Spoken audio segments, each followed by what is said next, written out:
Easy now. Papa got things making hands come down. Ooh, you make my high come down. Always tripping when you come around. I'ma have to cut you off, like right now. You see, I don't want to drive me. You can say that for your mama. Maybe you should smoke some. Me try the marijuana. I was never you good. The vibe was straight. Showed you a couple of things and they ain't finished change. I treated you right. Everything was a gift from a time to your bag and the color on your lip. Welcome to the Seahawks Man-to-Man podcast powered by The Athletic. Shout out to the company. My name is Michael-Shawn Dugar. You guys can follow me on the tweet machine at Mike Dugar, Mikedugar. Sadly, I'm no longer verified on the tweet machine, but that's okay. Shout out to all our people who've been following us on YouTube. Seahawks Man-to-Man. That's Man-to-Man, the number 2. Man is the name of the channel. We appreciate all the love and support, particularly in the slow time in the off season. We would not be here without y'all, regardless. Chris, talk to him. Ooh, I saw that. Almost slipped up. It's your boy, Christopher Kidd. You can follow me on Twitter at CKIDD206, and that's CKid206. Also, on the road to 3,000 subscribers. Get us there. We're very close. Hell, maybe after this interview, we'll see what happens. Yeah, I think, well, I mean, Chris, by the time they've clicked on the button on their phone or they're on YouTube, they've already seen who's our guest on this. So I won't leave this. It's not like it's a secret at this point. But yeah, guys, we finally got Coach Pete Carroll to join us on the podcast. What you're about to hear, maybe 40-ish minutes of us rapping with Coach on a wide variety of topics. Didn't want to just talk all ball, but didn't want to talk all off the field either, because, you know, Pete's got so much that goes into him and who he is as a coach and why we wanted to talk to him about so many different things on the show. So without further ado, man, we hope you guys enjoy the pod with Pete, and it was a great conversation. Hope you guys rock with it. Long time coming. Here's Pete. All right, Pete, welcome to the show. And I wanted to start out before I even ask you any questions. I wanted to say thank you. I didn't get a chance to for our there you go. Monarchs, man. Yeah, I keep them right here by my desk while I'm working. I also have it's in my drawer somewhere. I also have a copy of your book too. Wow, that's impressive. Yeah, that's man. Impressive. So you can walk around in the Monarchs and read the book, huh? That's pretty good. Absolutely. Yeah, I don't think I got a chance to get right there now. Thank you for those. But let's dive right in. We have a lot to get to today. I'm very happy that you're on the show with us. And first thing I wanted to start with is just you and your personality and kind of how you've built this philosophy and how you use it to connect with your guys. First, I want to start with your just philosophy itself. You know, last year you downplayed the idea of proving people wrong and exceeding expectations. We kept asking you about it all year, you know, because no one expected the Seahawks to be good, and you did what you did. And it's like, we don't really care about that. And I found that kind of fascinating, given how competitive you are. And so I want to ask you, given your competitive nature, you know, whether it's last year's season or whether it's drafts or maybe it's stuff that happened at SC or just wherever in your coaching career, how much do you get a kick out of or enjoy exceeding or outperforming what people believe to be capable for you? No, I would be remiss if I didn't, go along with that. I don't mind at all, breaking some of the boundaries and seeing things our own way, doing things our own way, and certainly overcoming odds and stuff like that. So that's a big part of our mentality. We prepare to be effective in that manner, and so when the time offers itself, we shoot. Yeah, I'll take a big turnaround, a big change, big comeback. Overcoming the odds, the whole thing. And really, I don't really want to care about doing it like everybody else is doing it. I like to do it our own way and figure out, how we can stay unique and in our own little space and create the magic that we can create and see if how often we can do it. I'm looking forward to that always. Was that a motivating factor for you and your guys at all last year? I didn't make it one. I didn't talk about it that way. I mean, it was pretty obvious kind of what the sentiment was going in. But I don't use stuff like that to try to motivate. That's not, just doesn't have staying power to me.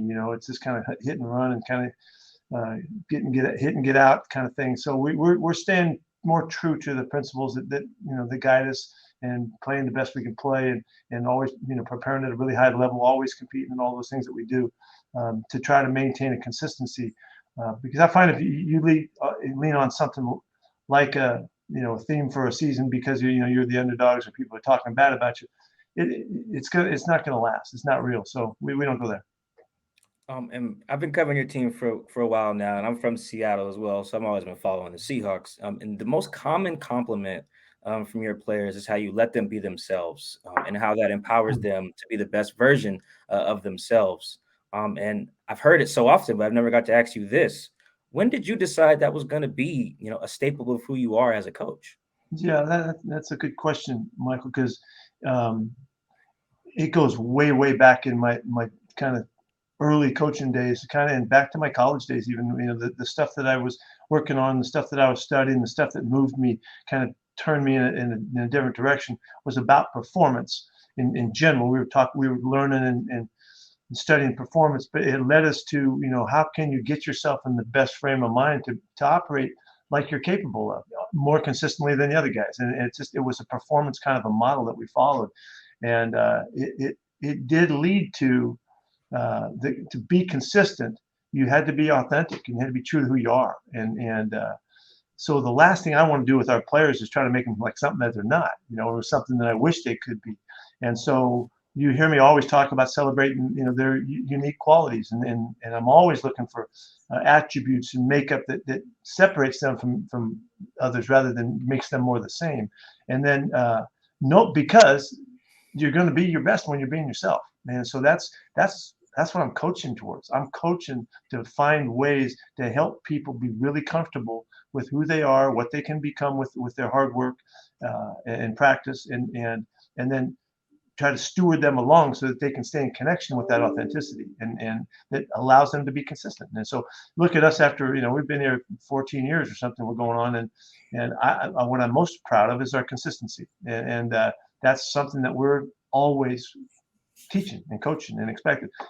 But we don't get there by making everybody the same. We get there by recognizing who they are and then trying to consistently elevate them to their best. Coach Pete, is there a player or an example that comes to mind from early in your career where it kickstarted, where you said, okay, this is how I'm going to do things in regards to being the stable of where you are as a coach and working with these players? No, there's really not a player. That wouldn't be the way for me to look at it. The way to look at it is more about the principles, kind of, and then the stuff that I connected with early on, and then have stayed connected to it. And we don't need to go into all of the research of it and all, but there was history to studying philosophies and approach that people had that made sense to me and stayed true to me. And so what I actually did is I had to recognize it in myself, how to be consistent and how to be true to who I am. And if I could do that really well, that would give me the best chance of doing my best job, and then connect that with the next person and the next person, and on we go. And so that's an ongoing pursuit. The way I'm looking at it, to coach the way I coach, is to keep staying true, and then also recognizing how powerful it is for others to be seen for who they are and what they are and where they come from and the background and what makes them, especially them. And so that's been it. There really wasn't a person that showed that. It was more of an approach and a philosophy that I thought would give me the best chance to be good. And with staying true, what are some of the challenges you've experienced throughout your time? It's always trying too hard. It's always trying to be something that you're not. It's trying to be something that you wish you could be. And one of the things I always say is, don't make shit up, and it gets in the way, and people, it happens all the time because the performers want to act to the variables that are happening in what they're confronted with, and they think they got to match up this person, they got to match up this matchup, this team, wears this color uniform, so we got to play like this. It's the last game of the year, it's the Rose Bowl, it's the Super, whatever. Those are all the things that get in the way of allowing you to perform like you're capable. So it's really mastering the quiet and the trust that it takes to act in accordance with what you're capable of doing. Now it sounds easier to understand when you talk about one person, and you're helping a person with their confidence or their trust, their belief in themselves. But what we have to do is I got to do it for a whole team, and for really an entire following. I need everybody on the same page with us, our fans and our writers and everybody as best as possible. And there's a force and a power to that if we can, kind of capture that and harness that, it makes us better, it makes us stronger, it makes us truer, it makes us believe more in why we're capable of being successful if we just do what we're capable of doing. And so it's not a classic way of selling, performance, but it's an extraordinary way to create good performance and to create great performance. Yeah, it's been fascinating to hear from your guys over the years. Like I said, that's the most common things. Like, you let me be me, especially guys who come from other teams that aren't drafted here. Talking to a Quandre or a Carlos Dunlap or something in recent years, just about that. They just embraced that. So I've always been curious to hear about how deep, that goes for you. Does that go all the way back to like a Bud Grant type of era for you? How far back does that go? In ways it did, yeah, because Bud always knew his players so well and so deeply that he knew what he could count out of them, and so he would, in essence, deploy them and put them in positions to be really successful. I mean, he didn't look at it the same way, but he saw the power of recognizing talent and understanding how you could best utilize that, and that's all part of the makeup. Let me go back. I was thinking about the guy that most, I think, exemplifies what I'm talking about here is Marshawn. Marshawn was an extraordinary person and an extraordinary performer and an amazing character, as we all know. That nobody is surprised to hear me say that, but to recognize and accept him for who he was and how he was it gave value to the whole program, because he was so amazingly unique that when players could see him and allow him to be heard and to be seen in all of the challenges that brought, it was worth it. It was worth it to us. And he was a phenomenal leader and an extraordinary character, and even in the sense of the warrior that he was. And they all knew it. Our players knew it, and so to squelch him, to keep him under wraps. Remember they used to talk to me, Michael, about, can you help us get him to talk to the media? And I said, he's talking to you. Just listen. It's not in the words he's saying. He's talking to you the whole time. He's telling you stuff the whole time. Just listen, how he is responding to things, because he had so much to say. That was a really a tremendous challenge one, but it was really, really exciting to be a part of that and fun to do that. And who would think that, I would talk like that about Marshawn, but I mean, it's deep, because of who he was. I mean, he was the classic, if you're going to accept the way he is, you might accept anybody, but he was just that extraordinary. Yeah, and that is just the best way to get something out of a guy like Marshawn, is to just let him be him. As soon as you ask him to be someone else, you're not getting. No, he only could be him. That's what was so magnificent about him. Now he had to give in to us. It was hard for him, though. He struggled to do that, but yet he recognized it. And then what was really, really fun, and we're on the Marshawn thing here, but what was really fun is when he came back to us.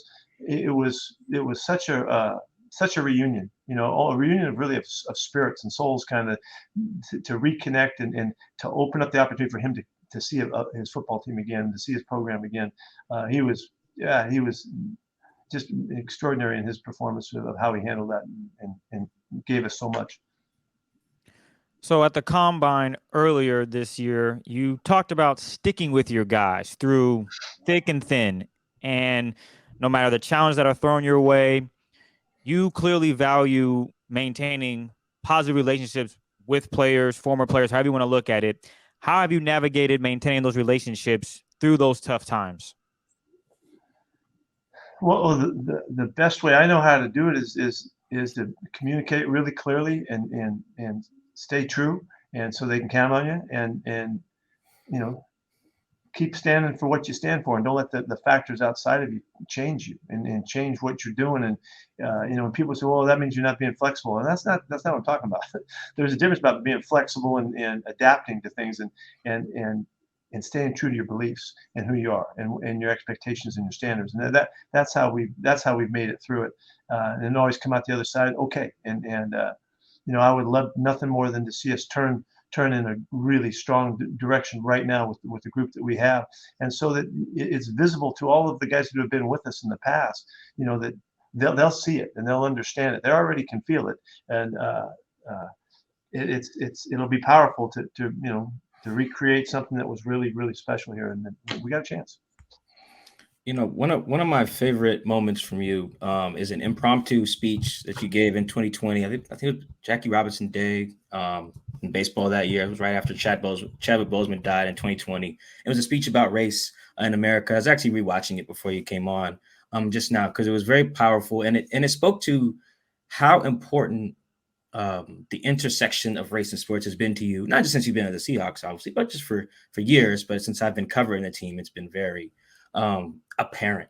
Whether it's learning your guys or talking about race or policing, voting, vaccines. I went back and listened to that episode of Flying Coach with you, Steve Kerr, and Greg Popovich as well, and that was really We were really trying. We were trying.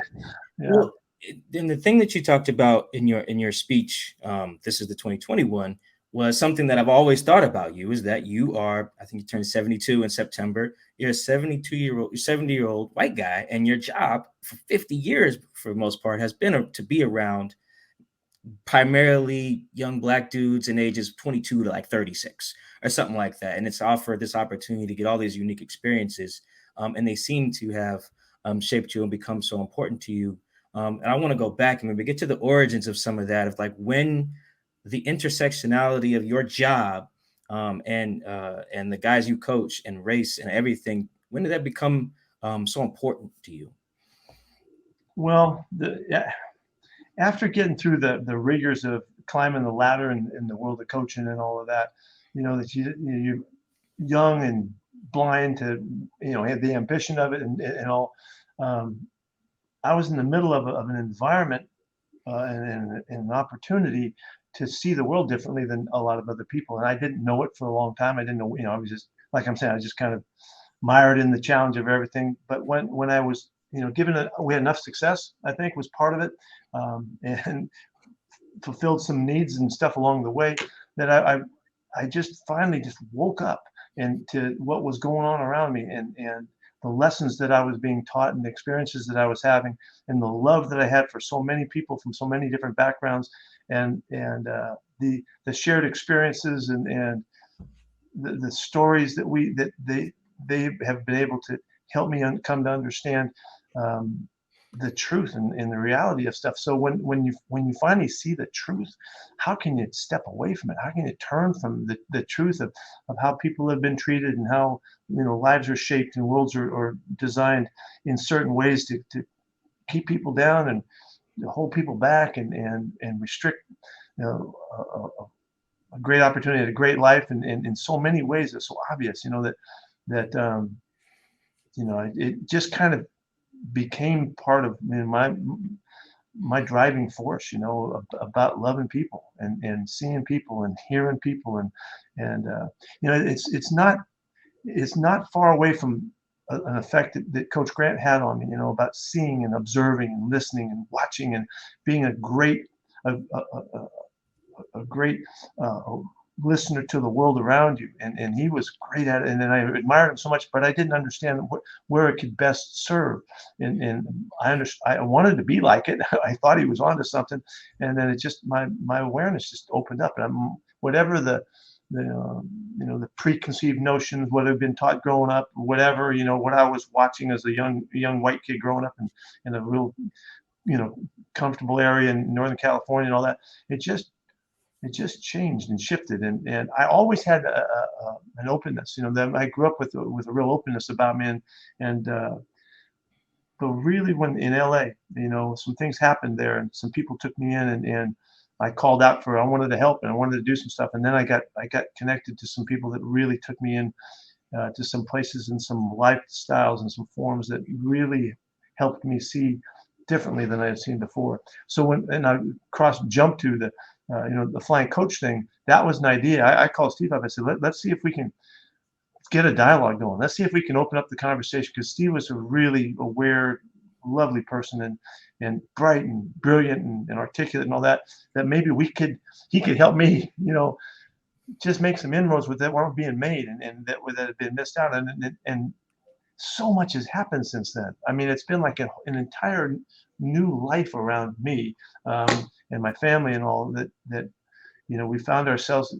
I kicked myself like, what was I doing all those other years? Why was I not tuned in? Why was I not awake? And to what the needs were and the necessary attention was, but mainly it's just loving the people around you. That's all, and being open to everybody, and that's just come true. And so that's what's kind of sent me off in these directions and all. And then, God, the work is never done, and it's just such a big job. Dick Gregory said, "You got a big job, ain't got much time." It feels like the clock is freaking ticking. And there's so much that needs to be done, and so many people that need us and all. So many white people that need us. Black people don't need us. Black people are doing great. They get it. They understand what's going on. They're waiting for the rest of the world to figure it out, and they're not doing it very well. And that in itself is it's a vocation, to try to help others see and listen and hear and love the way they should, and the way people deserve to be loved. In that, so the Flying Coach series that you did with Steve, it was in 2020, and then shortly after that speech that I mentioned, it was like a press conference in August 2020. Like you said, so much has happened since then, and with this awareness or enlightenment or being awake, however you want to phrase it, that you've kind of felt in all that time, how's that impacted your day to day with maybe how you interact with your family or your friends or your players or your assistants? Just how does it impact your daily life? Yeah, that's a really good question, because it has helped me continue to grow. I mean, I'm as old as I am. I've had plenty of time to work at this thing, and I feel like I'm more clear and more aware and more empathetic and caring than ever. And I love living there. I love being in that mentality. I love feeling that about the world around me and the people around me, and trying to find ways to share and to give and to demonstrate whatever is necessary for the moment. I don't feel like I'm on any mission or anything. I just want to just live this life as fully as I can for the ones around me. And so it's been a great, rising for me. And I just pissed that it took me so long. And I can see why so many people don't know nothing, and I can see why it's such a struggle. And we just need to keep growing, keep learning. Well, we're always learning, and this is a tough transition because we were talking about something so important, and we're a ways away, but we're always growing. And in that regard, go ahead. Take it wherever you want. Go ahead. I'm gonna throw it to Mike, because he's someone that tries to understand. Hell, I'm still understanding, but establishing the run. Mike, I'll let you take it away, but I know you have a very important question here, and just a great segue. I tried, Coach. Well, the segue is this podcast. I've been covering the team for so long, and the only times we get the time to talk to you is usually in a press conference setting, which is fine. But for me, I have a different eye, and there's so many other things I want to talk to you about. But the setting is always like, I can't just ask 20 questions in a press conference. Right? I gotta let my other guys get their things in, and then time's over. Yeah. Which is, if you'll notice, I always usually ask things at the end, because let me get everybody else get their shit in, and then so I'll ask Pete what I want to ask him, but then time runs out. So it's like I have all these things I wanted to ask you about, whether it's talking ball or like a lot of stuff you just talked about, because as you can tell, looking in the audience of a media room, only black people in there is me and Maz Vita. So like me and Maz operate in a different space with the stuff we want to ask you, but we can't always do it. Yeah. But then part of my job is knowing football too. Me and you talked about ball before. We talk about ball a lot on this show. A lot about your philosophies and your beliefs on it. And one of the most common theme over the last few years is running backs in the run game. And there's been so much about it. And there seems to just be a disconnect between you and the fans and the media about running the ball and offensive philosophy. And I can tell, because I hear you say it sometimes. You'll be given an answer and you'll say, that doesn't mean we want to run the ball 50 times or whatever you guys think. So I know that there's a perception there. So this is the time on Seahawks Man to Man. We're going to set it straight, Pete. This is your floor. Explain your affinity for the run game and how it's tethered to your overall philosophy about building an offense capable of winning a championship. Yeah. First off, I know that it's been frustrating for you to have to sit back there. That's why I've said to you a number of times, let's get together, let's do some talking, let's do whatever we can, because I know that you have a desire to understand this deeply and to help your work and to do a good job, and because you're curious, it's like you are, So I'm happy, more than happy to talk about it. This sounds like to a listening audience like you're scratching like the fingernails on a chalkboard when you're talking about the running game.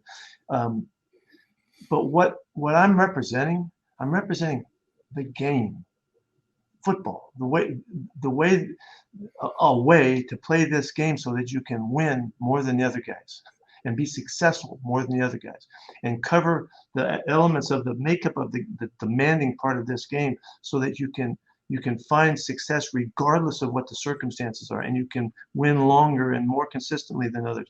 And I say all that because if you were talking to Vince Lombardi, or you're talking to Bill Walsh, or you're talking to Bill Belichick, the finest coaches that we've ever been around, they know that this game has to be played with great execution, and you have to play it successfully and on your side, or the other guys win. You lose games, and you lose games by making errors, and most obviously you lose games by giving the ball to the other team. And as fundamental as that is, what does it take to play like that? What does it take to play really clean, sharp football and allow your opponents to go ahead and screw it up and make their mistakes for you so that you can take advantage and seize the moments? What does it take to have that? Well, to have a really successful championship team, you've got to be good in all areas. There's fly-by-night teams that come along and they're throwing the ball a million times, or they're running the ball a million times, or they're running the wishbone, or they're running the run and shoot, or whatever, the K-gun, all of the different things that take place over over the course of our football history. But what sustains and what will continue to give us the opportunity to play the best game, to go out there where you play good, efficient ball, they don't score easily, they don't score long plays, you contain them in the kicking game, you don't give them field position and give them the football, and then you score enough points to win. It sounds kind of old style or whatever, but if you don't do that, you're going to win sometimes and lose a lot too. And to win 2/3 of your game over your career, you've got to find a way to do that. Most guys don't get that many chances. They're in and they're out, and it's over before they know it. Well, to try to meet the needs of the time and of the media and the fans and all that, to be flashy and to be entertaining, that's a pursuit that you can have, but it's not a pursuit towards winning the games. It's a pursuit towards trying to have a style about the way you play. We have a real legitimate style of how we're doing this, and we know exactly how we're trying to do it. The players understand it. They get hammered about the mentality, what it looks like, how we have to reconstruct it year in and year out with great work ethic and focus and detail and attention to the football and all of those things. And a major part of that is if you want to win games, sometimes your quarterback's not going to be there. Sometimes the weather's going to factor in. Sometimes the wind's going to blow. There's going to be issues that won't allow you to win that way. But what way is it that you can't win if you can control the football and you can hang on to it and outlast them and wear them out and win in the fourth quarter? Well, that's through the combination of the way that you distribute your offense. I mean, our numbers aren't out of whack. They aren't. I'm trying to build a mentality, Mike, that is complemented by excellent special teams work, excellent play on defense, and close it. The phrase is to close the circle of toughness of our football team by running the football. And if I were to finish that line for you, which I don't, is to run the football in the fourth quarter. Mm-hmm. That's really what it's about. It's about controlling the game, finding your way in the lead, and then getting in position where you can finish the game effectively. And that is not throwing the football and stopping the clock and throwing incompletes and taking chances of getting sacked and taking a chance the ball gets tipped. That's not the way to do that. So the formula is to be available in the fourth quarter, run the football by. You have to emphasize it to get that there, or otherwise you're no good at it. You have to be good at it for when you need it. And so there's it's way more than I give you guys. I mean, I don't give you all that. I don't tell you all that. But and so I just let it out there. It's okay. I don't mind, that the questions come. I don't care about that because I know how it fits and how it makes sense. So that's why every once in a while I get a little frustrated. I'll say, we're not trying to run the ball 50 times in a game. But if we could run it 30 times, we're probably going to win. Here's the real number, Mike. If we can complete combination of completions and rushes that total up to 50, you win. You win over 85% of the time. If you don't turn the football over, you win over 82% of the time. Okay, let's do those two things and see what happens and see who's standing at the end of the season. If you don't turn it over and you can total up 50 runs and 50 completions in a game, you're going to win. I'm just trying to win, Mike. I'm not trying to, to make everybody happy. It's why it really kicks me in the butt when we play a tight game and the fans are frustrated by it. Well, I don't care about that. I just want to win, and I kind of like getting good at it. I kind of like being experienced with it. I kind of like being familiar with what it's like to win in those situations, and so that everybody's comfortable with it. So we execute really well. We're poised. We're chilled. We get it. We've been there before. Okay, this is how we do it, and we outlast them. We win football games. That's all by design. That's how these guys are trained, and led. And so that's why it comes out like that. And I don't mind standing out. I don't mind pissing people off because I know what we're doing. You're going to see us. We throw the ball over the field. We're one of the most explosive teams over the last 15 years of anybody in football, throwing the football. Well, that's because the way we mix it and the way we do it and the way we play it. And so they'll be okay. They'll make it through it. I joked on this. I joke on this show quite a bit, particularly in the last year. I've been telling people, I was like, Pete's a better man than me because you've been coaching for 50 years. You've been around the game so long at the highest level, and you'll have people in media, fans, whatever, who question your acumen and all this stuff you're talking. And I'll do it sometimes. Then I'll check myself damn, man, I really am saying I know more about this particular thing than Pete. That is kind of wild. If I was Pete, I would just okay. tell me to go kick rocks. I don't mind. You can do it. And when people do it, I don't care. I like to remind them when I get to be a wise ass sometimes, but basically I let you can hang out there, No, I appreciate. I said this on the show. I think after you guys made the playoffs, I was like, man, I'm so glad Pete's a nice guy because you can walk into every press conference. You're too humble, Coach. Well, particularly with Geno, we'll get to Geno in a second. But we were all so wrong on that, and you could have every press conference just been like, "Fucking told you guys, he can throw complete passes," and then but you didn't, and I appreciate that. You don't know what you don't know, so I can't hold it against you. It's all right. I do know one thing. Cover 3 with Legion of Boom, money every time. You literally said, I'm going to do this, and there's nothing you can do about it because I have elite talent across the board. Pass rush is great. Obviously, the game has expanded. Players are better. Tight ends are better. The game has evolved. Okay, can you help? Stop you right there. Our Go ahead. coaches left our organization. Our offensive coordinators and defensive coordinators took our stuff everywhere. And after a while, we were overexposed. And so they knew our rules, they knew our concepts, and it got a little bit too easy for them. We had to adapt. As long as we could hold on to it, we did. All the way through the Super Bowl and after, even after that, we did. But you had to recognize, you had to adapt, because it was making Bobby was trying to turn and chase routes down the field, turning his back, and they knew how to get it done. So we had to adjust stuff. So that's really what happened. We'd have done it like that forever if they let us, but it wasn't going to win. Speaking of that, can you help us understand the ways in which you've expanded the types of different coverages you deployed to adapt to how the league and your roster evolved over the years, like cover 6 and Yes, good question. Because what I've done and what we've done in the last couple of years is we've just gone back to where we were before. We had this run and we had an opportunity and we really had terrific coaches and terrific players. I wouldn't say that our guys were better than everybody else's players, and we had the fastest or this. We had a tremendous group that played great team football, and it fit really well. And all of the elements that it took, the special teams and the defense playing the way they did, and the offense, being able to control it and take care of the football, all those marvelous numbers that we developed, it was all part of why we were successful.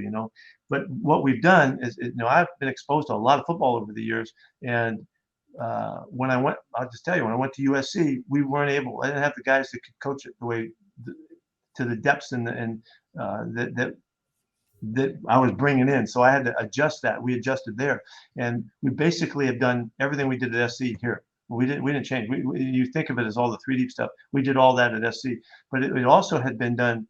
At the 49ers too, when we were there last couple of years of the Niners, we had great defenses there in the Niners. You guys don't remember that, but we really did some cool stuff there. And that was where the package was much more expanded in San Francisco. I would go to New England, take it with me, and didn't do as well, but we did okay. We weren't off. We just weren't quite as good. And then when I went to SC, I had to scale it back for the guys that I was coaching with. And so then when we came here, Danny Quinn was here, and Dan Quinn had been through the 49ers system, so he knew all of the intricacies of what it took to play up front that allowed us to play the secondary coverages the way we played. That doesn't, and we have to talk more, Mike. We need another lesson on that one, how that works. But it's 7-man front football versus 8-man front football, and so we started out here with that system. But again, the coaches were better suited. Gus and even though I had Q, Gus was the coordinator, and I needed to adapt to him to utilize his strengths. He had been with Monty Kiffin for years and had learned his stuff and his principles, which I had also. And so we just adapted to the coaching as much as the players, really. So the coaches could, do a great job. And in the last few years, I've been working to bring it on back to life and bring it back as we come back to expanding what we're doing to kind of get back to where we were. I'm not going to definitely a new place that's never been charted before. I'm returning to some of the roots of the things that give us more coverage opportunities. And it calls for a really good safety play. Tim McDonald and Murray, Hanks back there in the day at San Francisco gave us a lot of style in our safety play. Well, we've got that again. And so I'm trying to elevate the opportunity for Q and for Jamal and now Julian to do their thing as well and expand. It gives us more freedom to do more things and make it more difficult on the opponent. That's really it. What's difficult is they can't move it. Okay, but if they got you and it's too easy for them, then you have to make it more complicated and stress them more. So that's we're just going back. So it's a really exciting time for us. And last year was a transition year, and this year we should really be much improved. Mike mentioned it earlier, and now we're going to get to it, and that is Geno Smith, because I'll be honest, a lot of people, including myself, Mike mentioned he didn't believe. I didn't see it, but you, like Mike has said, sometimes you gotta remember, Peter's been doing this longer than I've been alive. I'm only 30 years old. You've been doing this for 50. So we need to understand that you've seen it all. Going gambling when you were more. So with that being said, what did you learn about Geno's ability to handle everything that comes with being a starter quarterback in the NFL in terms of performing, leading, and dealing with the media and the microscope he's under on a weekly basis? Yeah, I don't mind saying it this way. Geno took us to school and taught us really what he had gained and learned, because I couldn't see it all. I didn't know.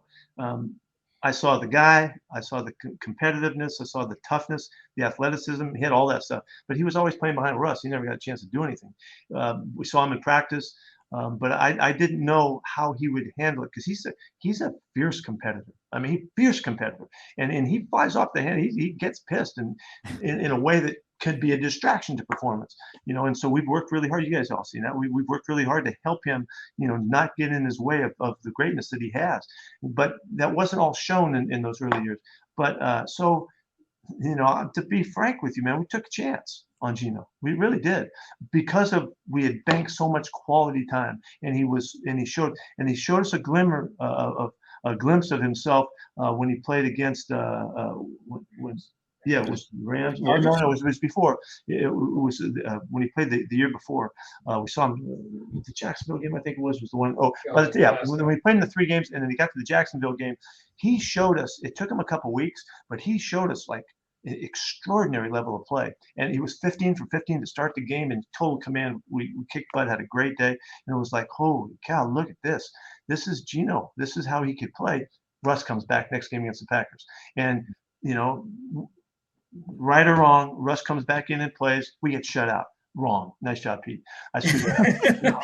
And so with Geno on fire and Russ trying to get back, and we fought for it, and all that was a heroic thing to do. And on all ways, we try to do the right thing, but it didn't work out right for us. And so we had that glimpse of what Geno could be like. So that was in the back of my mind the whole time, that just maybe the game is easy for him now. And I had those old stories about guys who that had come through the process of being like highly regarded young guys that get kicked out after failing miserably early on, and then they come back around much later in their career. Testaverde. You forget about him. Steve Young had 5 or 6 years in there developing. He was lousy when he was at Tampa. He was no good. But when he came back, he was world class, and he's got the freaking coat and everything. He's got the Hall of Fame stuff already. And there were guys like that. And could he be that guy? Well, what was extraordinary about him schooling us is that he handled it. There was nothing that was beyond his scope. I mean, his quipping with the media, his words in front of the team, which weren't, not verbose. He didn't give speeches and stuff all of a sudden. He just said what he was feeling in his heart, and he had the stage to do it, and I was totally supporting him, and that part was easy, and I was hoping it was going to work out, and he was going to be great. And but remember, it was right down to the last preseason game, before we made that choice, and we were giving Drew a real shot, just like we had given Russ and the kid. What was the other kid's name that we had? The other quarterback. Yeah, that's it, Matty Flynn. And when Matt Flynn was here, we didn't know which way that was going to go, and we had a structure to it, same as we did this time around. And then it worked out. Geno was doing great, Drew was doing fine, and then Drew missed the opportunity, and Geno took advantage, and bam, here we go. And so what Geno felt, he felt a full commitment to him. He felt, let's go, I get you. He was ready for it, and he just totally accepted it and took off, and away he went. So he showed us, that he belonged and he deserved and all that. And I was willing to give him all the love and the care and the support in hopes that it would work out, but he made it easy for us, really. So it's a great story. One last thing on Geno really quick. The type of competitor he is seems to align with the type of competitor you are. That moment in the Chargers game really stands out to me. Where you kind of bring him back to center, and then he just throws a dart to Tyler, I think, for a first down, and then just lets the Chargers sideline just have it. How did sticking with him as a backup for those years, and then going through the fire together last season, grow the relationship that you two have? Well, he's so talented. I mean, it was obvious. If he just wanted to stay with us, we wanted him. You see him. He's got a great throwing motion and arm. He's a good athlete. He's strong. He's tall enough. He's all of those things. He's competitive enough. I mean, he's got all of the elements of it. We just hadn't seen him. But what got in his way in his years past, I don't know.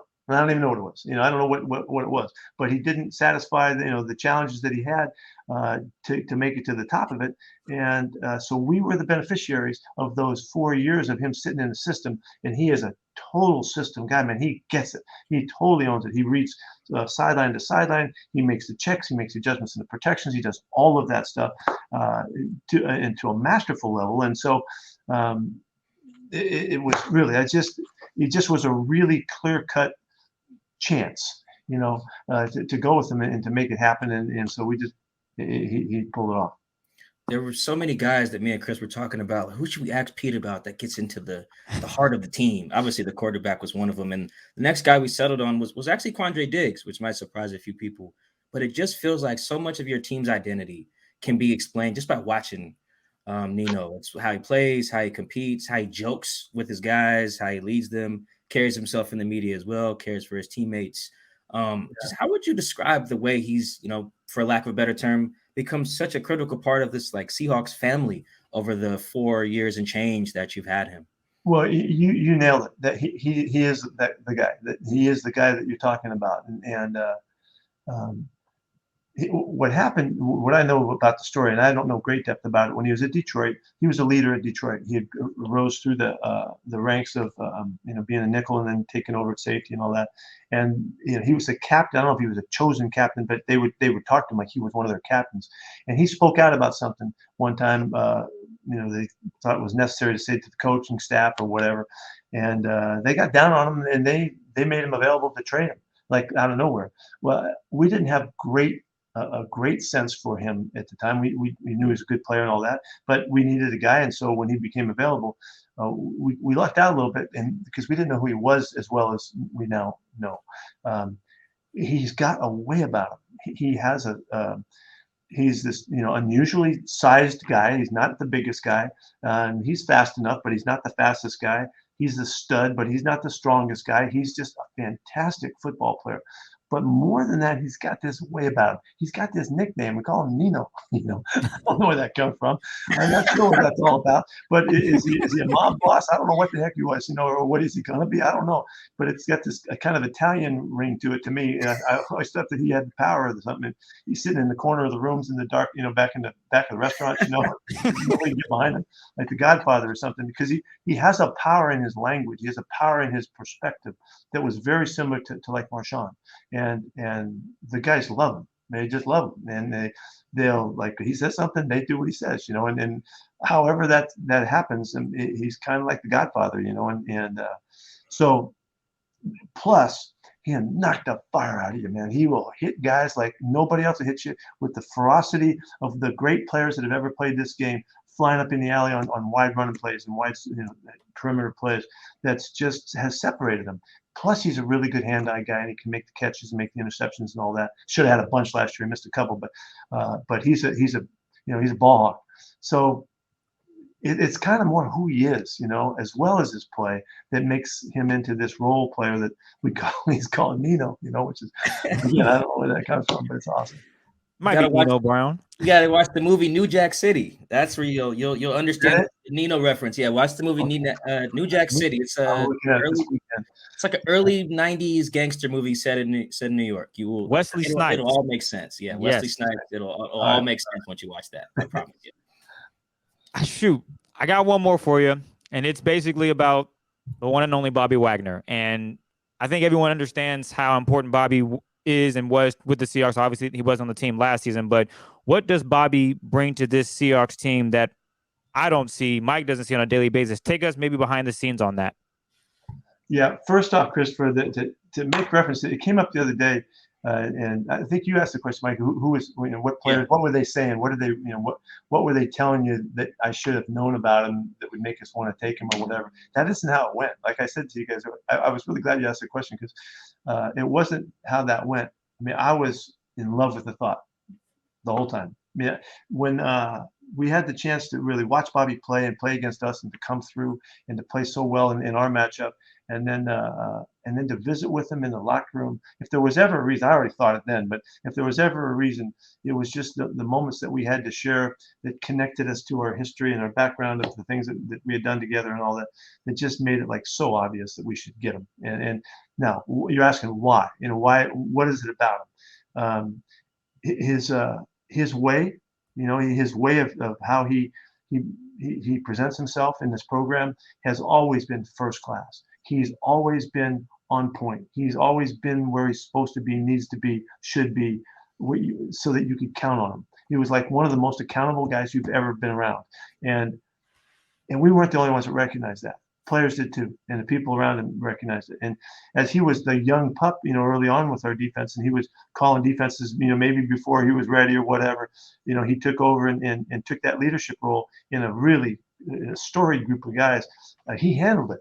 And in handling it, it just elevated, how our guys saw him and respected him and all. So I mean, it's a combination of love for the guy, respect for his play, admiring his character and admiring his consistency, and also his performance. He's tackled 1,000 guys a year for like 10 years. I mean, who ever thought somebody could do that?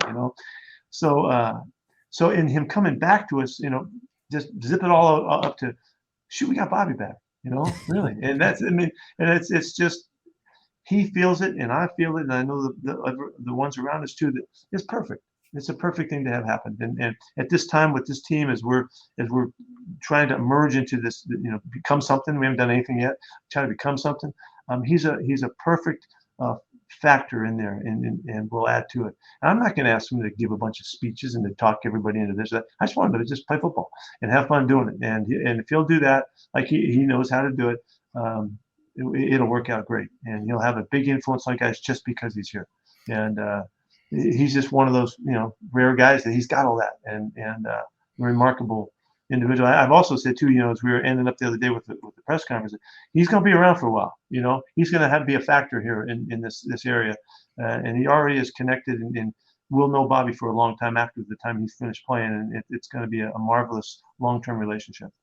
Of all the guys, you mentioned you sticking with guys through some of the times the breakups aren't always the best, with whether it's Mike B or a Sherm or a Marshawn or whatever. And they come back around. Bobby's probably my favorite one out of all those. It just came back around. Probably because came back around so fast. But just that's. Yeah, I don't disagree with that. And he offers the opportunity to help his program again, in a big way. So it's really a fun deal. We're just going to close you out on this, Pete. So many people would be mad if I didn't ask this. Do you and Tater have like a legit plan for these coaches' challenges this year, man? Because I'm not gonna lie, it seems like you guys are just winging it sometimes, man. It really does. What's going on with you and Tater up there? We're totally winging it. You have it. Shoot him from the freaking hip, man. Oh man, I gotta talk to Tater about that, man. You guys are just letting sometimes it's I mean, it comes in different formats. Sometimes it's an expression of you see the truth. Sometimes it's you want to see the truth. Sometimes you're just pissed off and you just want to make a statement. And there's a number of there's a variety of it. And to me, it's kind of like another game inside of the game that we get to play. And so. I love one of your responses. You were just like, I was hoping we get it right. I knew it probably wouldn't, but I was just like, you know what? Why not throw it? Sometimes I feel like there's a time in the game when that play was the play. And just maybe they'll see something that they didn't think they're going to see. It's going to change the life of this game, So I'm willing to take a shot, There it is. After winning on the Fail Mary game, I can see why you're just like, maybe we'll get it. I know. That's exactly right. We'll get it.